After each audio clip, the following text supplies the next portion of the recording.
Assalamualaikum warahmatullahi wabarakatuh. Perkenalkan, nama saya Dimas Andrian dari kelas 10 MIPA 2. Akan mengevaluasi tentang pencemaran air. Faktor penyebab pencemaran air. Secara garis besar, ada 3 nih penyebab pencemaran air. Penyebab pencemaran ini bisa disebut dengan sumber palutan. Ada palutan dari limbah industri, limbah rumah tangga, dan limbah pertanian. Kita bahas satu persatu yuk. 1. Limbah industri. Air limbah dari hasil pengolahan industri ini cenderung mengandung zat berbahaya. Biasanya industri dari pabrik tekstil atau pabrik kertas yang paling banyak menjadi polutan. Jenis limbah dari kedua pabrik tersebut itu memiliki bau yang tidak sedap loh, squad.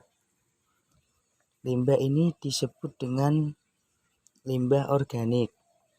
Lain hanya dengan limbah pabrik baja, pabrik cat, dan pabrik farmasi.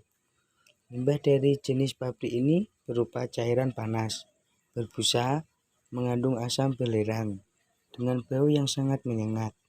Limbah ini disebut dengan limbah anorganik. 2. Limbah rumah tangga. Namanya juga limbah rumah tangga ya. Asalnya dari hasil kegiatan perumahan seperti rumah tangga, pasar, perkantoran, rumah makan, dan puing bahan bangunan. Limbah rumah tangga terbagi atas bahan organik, anorganik, dan bahan berbahaya lainnya. Limbah organik itu misalnya kulit buah, sayuran, sisa makanan, daun, dan sebagainya. Limbah anorganik itu contohnya aluminium, plastik, kaca, kaleng minuman. Kalau limbah berbahaya lainnya itu bisa berwujud oli bekas yang ada di bengkel-bengkel kendaraan. 3. Limbah pertanian. Jangan kamu pikir sektor pertanian itu nggak menyambung limbah lo ya. Sektor ini ada faktor penyebab limbah, yakni penggunaan pupuk dan bahan kimia, insektisida misalnya. Bahan kimia tersebut memang berfungsi sebagai pembasmi hama, namun namanya berbahan dasar dari obat-obatan ya, pasti ada efek sampingnya untuk kesehatan. Kamu tahu nggak efek dari terpapar insektisida yang berlebihan bisa menyebabkan pertumbuhan kelenjar pria haid meningkat loh. B. Dampak pencemaran air. Adapun dampak dari pencemaran air antara lain efek sampingnya untuk kesehatan.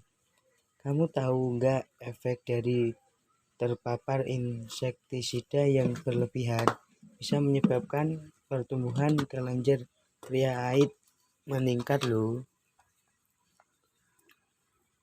B. Dampak pencemaran air. Adapun dampak dari pencemaran air antara lain 1. Penurunan kualitas lingkungan. 2. Gangguan kesehatan. 3. Pemekatan hayati. 4. Mengganggu keindahan wilayah. Dan 5. Mempercepat proses kerusakan benda. C. Cara menanggulangan pencemaran air. Nah, kamu udah tahu kan penyebab dan dampak dari pencemaran air itu sendiri? Sekarang kita pelajari nih beberapa cara penanggulangan dari pencemaran air. 1. Pembuatan kolam stabilisasi. Di kolam stabilisasi ini, air limbah diolah secara alami. Ini dilakukan untuk menetralisasi zat-zat pencemaran sebelum dialirkan ke sungai. 2. IPAL, instalasi pengolahan air limbah.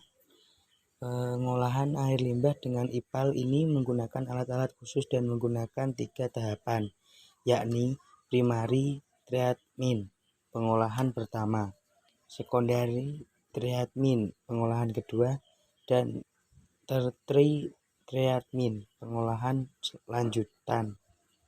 3.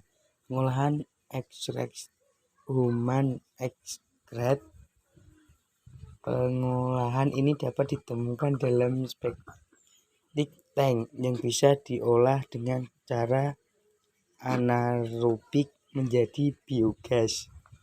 Setelah itu bisa dimanfaatkan sebagai sumber gas untuk rumah tangga. Perlu kamu ingat nih squad, dalam menangani limbah baik dalam bentuk padat atau cair, tetap memperhatikan prinsip ekologi ya, yang dikenal dengan 4R. Apa itu 4R? Bukan ukuran cetak foto lu ya. 4R itu recycling, daur ulang, reuse, penggunaan ulang, reduce, pengurangan penggunaan, repair, perbaikan. Sekarang kalian sudah tahu kan penyebab, dampak, dan cara penanggulangan dari pencemaran air itu. Ingin tahu tentang pencemaran air lebih dalam lagi? Coba cek video belajar di ruang belajar. Ada banyak penjelasan dengan animasi yang keren di sana. Itu saja yang saya sampaikan. Terima kasih. Mohon maaf jika